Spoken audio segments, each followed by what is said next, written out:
ឆ្នាំបក់មកដល់ហើយគេវិលត្រឡប់ទៅលេងស្រុកគេវិលត្រឡប់ទៅលេងស្រុកខ្ញុំនៅទីក្រុងម្នាក់ឯងមើលរូបអ្នកក្នុងទូរស័ព្ទ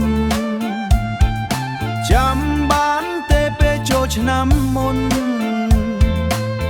យើងដើរលេងវត្តជាមួយគ្នា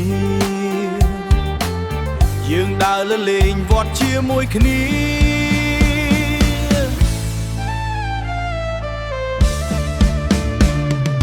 ចូលឆ្នាំទៅលេងស្រុកតែគ្មានដើរជាមួយខ្ញុំសំលេង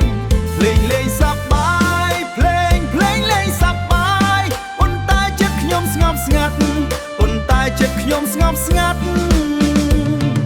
ផ្លូវទៅស្រុកនៅដដែល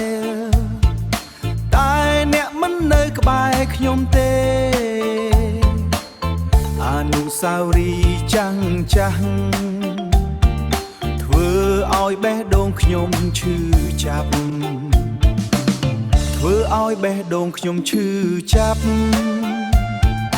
បើអ្នកនៅទីនេះថ្ងៃនេះប្រហែលជាចូលឆ្នាំមានន័យប៉ុន្តែថ្ងៃនេះនៅសល់តែការនឹកអ្នកក្នុងចិត្ត